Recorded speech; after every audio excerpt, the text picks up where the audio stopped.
in Washington, because there was a meeting between the White House resident and the Democrats over reopening the government. Apparently it did not go well. There are reports that, you know, he slammed the desk and stormed out of the meeting, but it depends on who you ask. Take a look. Again, we saw a temper tantrum because he couldn't get his way and he just walked out of the meeting. Well, the president walked into the room and passed out candy. It was true. Never raised his voice. I don't recall him ever raising his voice or slamming his hand. I didn't pound on tables. I didn't raise my voice. That was a lie. I didn't rant. I didn't rave like you reported. Like now, when you're explaining that you weren't ranting and raving, you're ranting and raving. But no matter who you believe, what we do know is that they did not come to any agreement. So what's going to move the needle here? I don't know. I actually had anxiety last night. I was in bed and I was watching some of this and I was like, what if this never ends? No, it won't. Like, no, but there is a hypothetical situation that we spend the last parts of this administration with our government completely shut down. And I'm neurotic and paranoid by nature, as all of you know anyway. But I was like, all of our leaders, all of them are garbage. I think everyone's garbage right now. Meat to the table. I came and grew up with a father whose best friend was Ted Kennedy, and they used to fight, and they would pass bills together, and they would get things done. I don't know what has happened or transpired. All of you go to work. Trump, Nancy Pelosi, I know we disagree on things, but part of politics is coming to the table and finding things we agree on, and for God's sake, do it, because I can't handle much more of this. I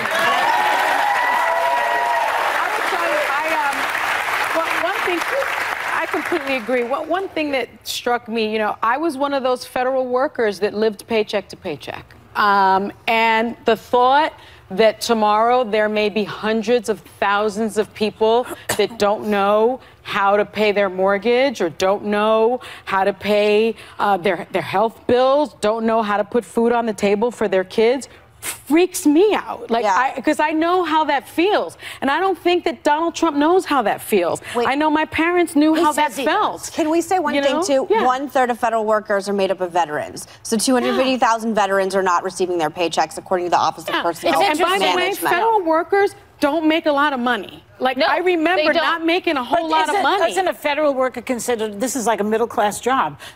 What has come to light, in a way, even, it's terrible, the shutdown, I agree. Yeah. But what has come to light is that these are considered middle-class incomes. Yeah, and they are only living hand-to-mouth and paycheck. And they're the ones who are so when people say, oh, we have so many jobs, it makes me wonder about what the quality of the job is. You don't have a savings account. There was a time when I was a kid when people like my family, but even though they didn't do this because my father was a gambler, but other families could buy houses in the suburbs. Yeah. My father was a truck driver, and if he didn't piss all his money away, we would have lived in the house also.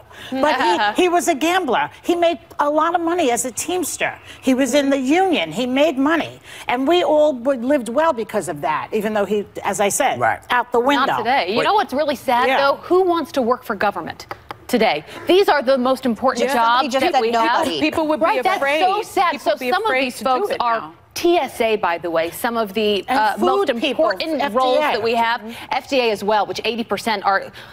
Romaine lettuce, by the way, just had E. coli just a few weeks ago, months ago. So if you're TSA, you are working, you're not getting paid, you get paid barely anything anyway. And they're now saying that people are either not coming to work, and some people are just quitting their job, which is so sad because TSA actually protect us going through the airport. And you asked a question earlier this morning about concessions, and I looked it up because I wondered. Democrats? And last January, Schumer reportedly agreed to $20 billion for the wall in exchange, as we talked about yesterday, for the Dreamers. Him supporting permanent protections for the DACA. Yes. And he backed away from the deal, which led to the 3-day shutdown. Who backed away? Trump did. Trump did. Yeah, right. Okay. And before this shutdown, the Dems agreed only to provide money for general border security and fencing repairs. And there are Republicans conceding on this. Lisa Murkowski, Susan Collins, Cory Gardner, Senator Marco Rubio. And I do think, like my paranoia aside, I do think we will reach a fever pitch at one point. But this makes everyone collectively look bad. Like, I'm mad. And when you have, by the way, Cher, who is the most anti-Trump person on Twitter, I think, saying, Nancy, you are a hero. Let him have his blanking money. People will starve, lose their homes, be unable to, I can't read the rest of this, but I do think we'll reach a point where bipartisanship, if there's one thing we can all agree on, is that this is a bunch of bull. And I'm over it, and I think everyone else is over it. And our leaders, both sides, no more walking out, no more posturing for the cameras. What Pelosi has suggested, which is stop the shutdown and negotiate. Why can't they do that and put everybody back to work? What's wrong with that idea? I don't have a problem with that, but I think that he will. But I think that's not that's not bipartisan. That's his fault. I'll tell you why that's not going to happen. But you know, it's not productive saying that it's all Trump's fault. Because then when you want to know what happens, then I go, all right, let me give you a list of what Nancy and Chuck haven't done, what the Democrats are doing. And what I'm trying to do this morning, because I came in, as you know, Whoopi, neurotic and paranoid about this, I'm trying to find a place where we can all come together to get our government working, because everyone is losing on this. But he I don't want to posture politics and be like them on this show. I don't want to be like the crappy politicians on this show today. I don't want to do that. I want us to come together. Because I remember when I don't. Do you want us to be like what's going on in the government? Okay, everybody stop for 1 second. 1 second. Yeah. Just everybody take a breath. Yes.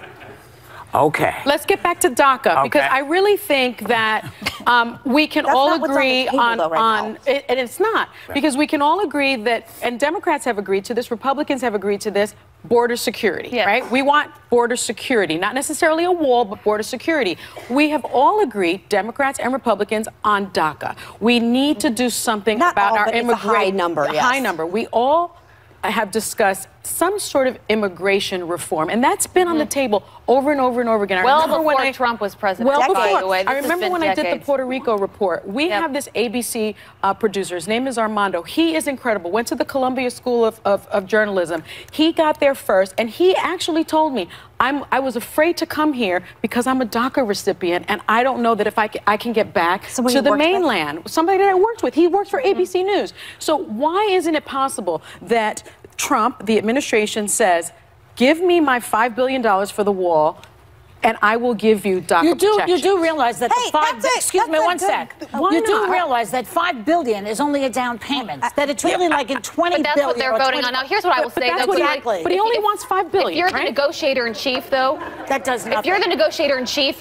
why do you have to have a state of emergency? Which is, my guess, is what's going to happen, because that's politically that is probably the best thing for him, because he can say, I fought it till the end, and say the court said I couldn't do it. But Sonny's right. Emergencies should be left for 9/11. They should. Hurricanes. The courts won't allow him to have that. Can anyone tell me when the United States taxpayer turned into Mexico?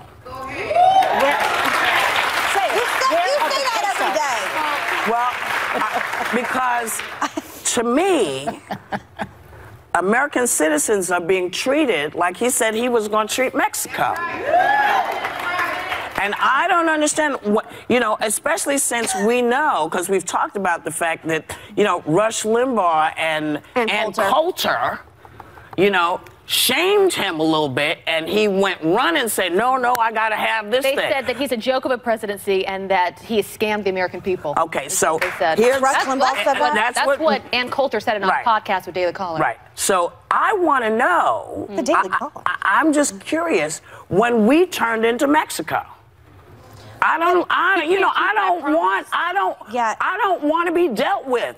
As an American citizen, I don't want to be dealt with like I'm the country of Mexico. You said you were going to force them to pay for the wall. Now you're telling me I got to pay for the wall. He has also said a lot of untruths, though.